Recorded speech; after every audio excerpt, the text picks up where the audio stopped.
Hello, Miss Lucy. Hi, Jessica. I would just like to talk to you about Greg. Okay. I know that he has a learning disability in math, and I don't know what to do because he's a very bright student, but I just don't know what to do.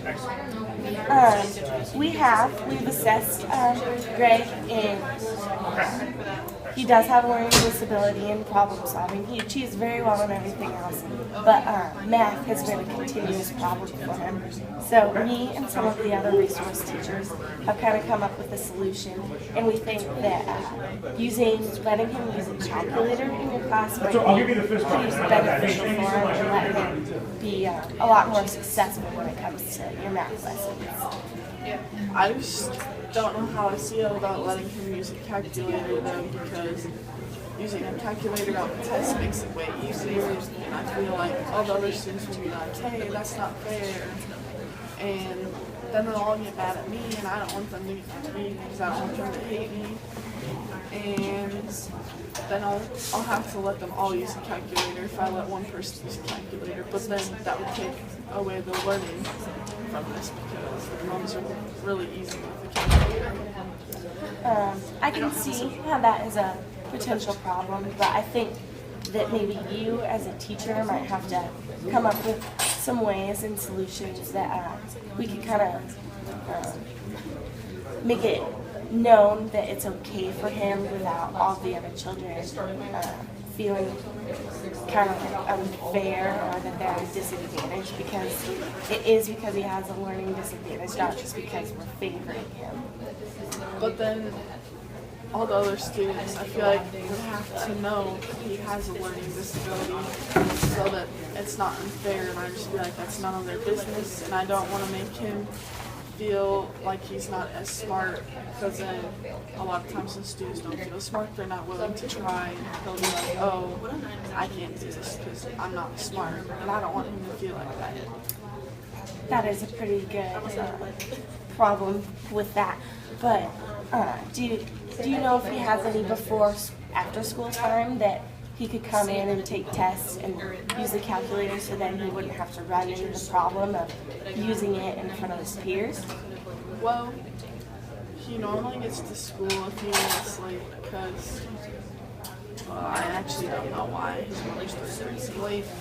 And then he always leaves as soon as the bell rings. And I've actually asked him a couple times if he could come in before or after school, and his mom or dad, I guess, just isn't willing to do that. And I don't know why, but it's been kind of stressing me out. Okay.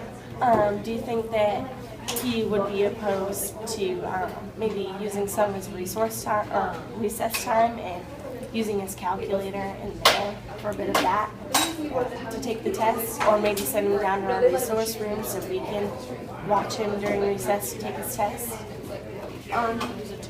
Well, I don't know how he would feel about using his recess time, because then I feel like he would think that he is being punished for something that he shouldn't be punished for, because it's not his fault that he has a learning disability, and he'll just be like, well, that's not fair because I can't help it. All the other students can go out and play. Why can't I just be the same as them?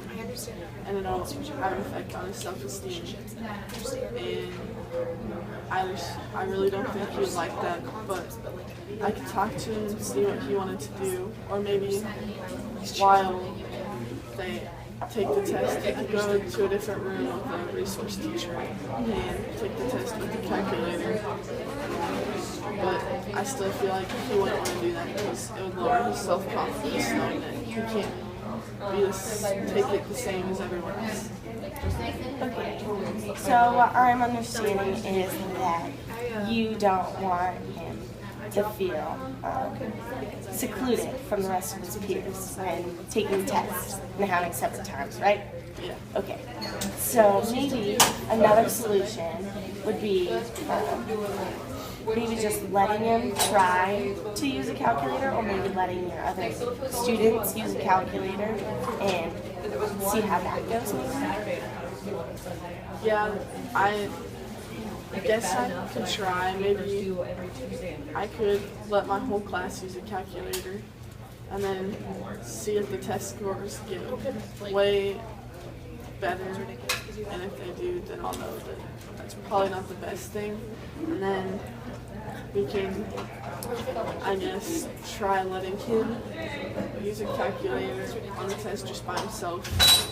Or I can just do that first without letting all other students do it and see if it gives him a way bigger advantage.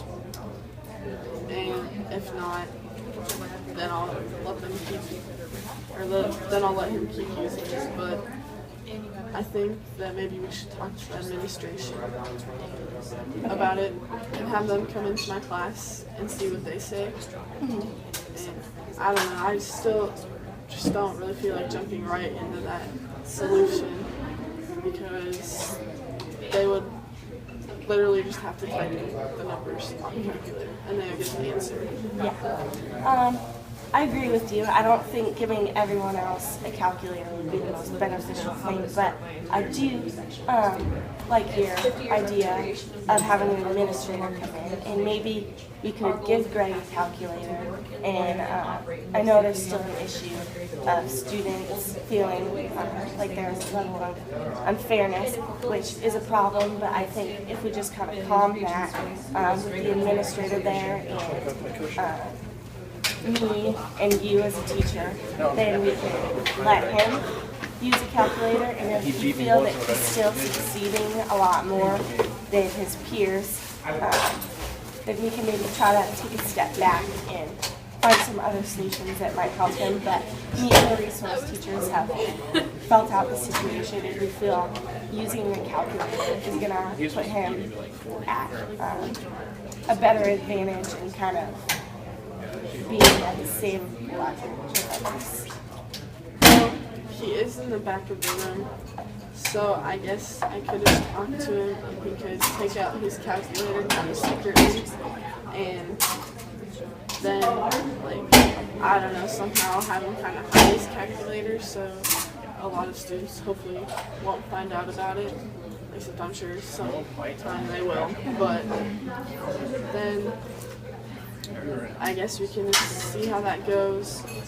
But yeah, like you said, if it gives him way too much of an advantage, then we're going to have to find another solution, just because then it really wouldn't be fair to other students for him to have that advantage.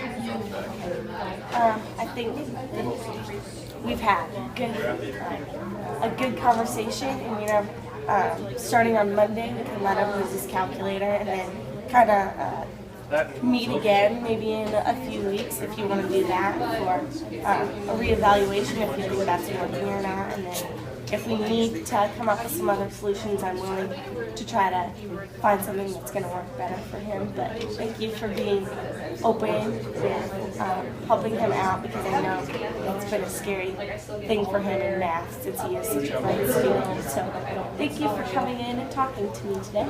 Yes, thank you, and I will see you in a few weeks. All right, see you then.